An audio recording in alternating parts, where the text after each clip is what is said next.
les fonctions utiles en SP, ou les procédures stockées étendues. Système, on peut dire. Donc, il y a SP space used, affiche le nombre de lignes, l'espace disque réservé et l'espace disque utilisé par une table. Assez pratique pour savoir la taille de la table en temps réel et voir si elle évolue ou pas. SP renamedb, ça permet de renommer une base de données, tout simplement. SP renamedb. SP configure, donc ça c'est pour modifier les options de configuration du serveur SQL. On va voir ça après. SPO2, le bon vieux SPO2 indémodable, permet de voir les transactions sur le serveur SQL. Le SPL constraint aussi, assez pratique, renvoie une liste de tous les types de contraintes sur une table. Ça tombe bien, on a vu les contraintes dans ce cours. SPL text aussi, super pratique pour savoir le code d'une PS ou d'une vue. Ok. Allez, on voit ça en démo. SP configure, ça permet de voir les paramètres système du serveur. Par défaut, on a des paramètres qui apparaissent, mais on n'a pas tout. D'accord? Pour voir les configurations avancées, il faut faire un SP configure show avant de cette option et il faut l'activer à 1 ici. D'accord? Donc on n'a pas tout ce qu'il faut lorsqu'on fait un SP show configure option. Donc il faut faire SP cette syntaxe. Reconfigure, c'est pour éviter de redémarrer le moteur SQL. On va activer par exemple le CRL enable. On fait un reconfigure. Et en refaisant un SP configure, on voit que toutes les options s'affichent. Vous voyez, on a 77 lignes. Vous voyez, en bas, on a les XP CMD Shell hein, qu'on avait activé tout à l'heure qui run value à 1. Donc là, on a activé le CRL enable. Ça, c'est pour mettre du CRL dans notre base de données. Donc CRL enable. On l'a reconfiguré. Le run value est à 1. Parce qu'on l'a activé ici. D'accord? Donc on a plein d'options à la base de données qui permettent, dans certains cas, d'activer certaines options qui peuvent être utiles dans l'administration SQL.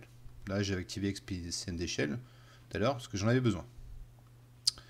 SPL constrainte. Je vais prendre le nom de SPL constrainte plus le nom de la table, test en cascade, et ça me permet de voir, au lieu de déplier à chaque fois la table, on peut le voir directement ici. SPL constrainte. Donc on a le nom de l'objet qui est la table. On voit qu'il y a une primary key qui est ici.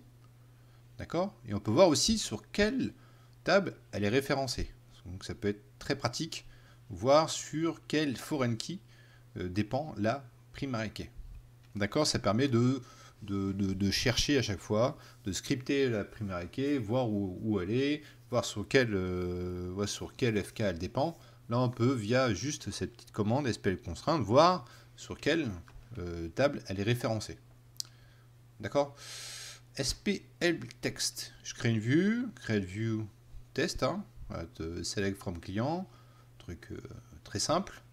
Qu'est-ce que donne le code de cette vue? Donc je fais un SPL text avec le nom de ma vue, entre côtes.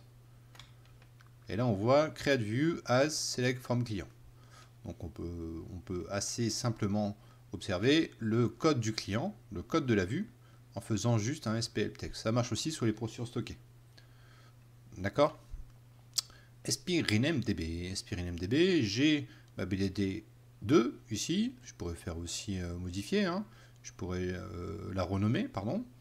Mais je peux aussi le faire via SP renamedb. Je la renomme de 2 à 3.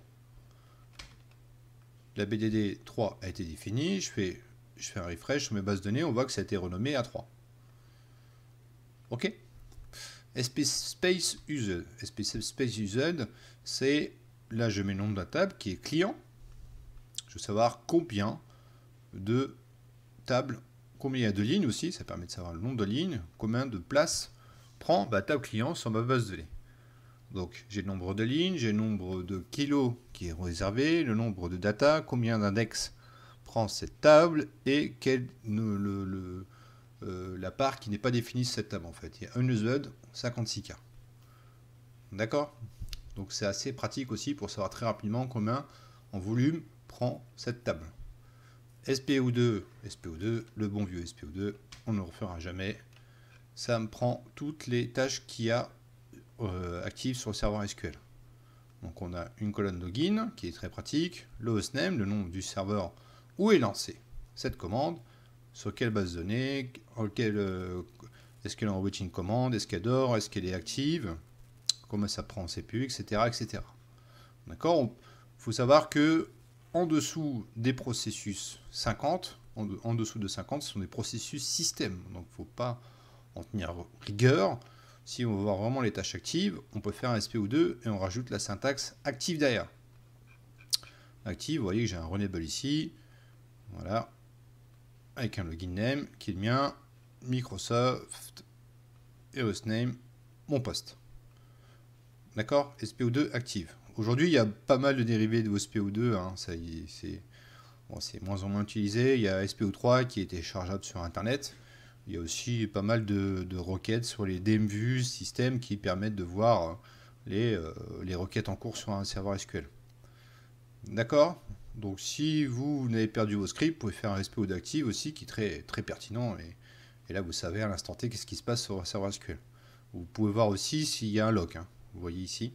Dans Blocked By, la fameuse colonne archi connue Blocked By, pour voir s'il y a un lock sur les serveurs SQL. Donc ça tombe bien, on a vu les modes d'isolation. On peut voir qui est locké.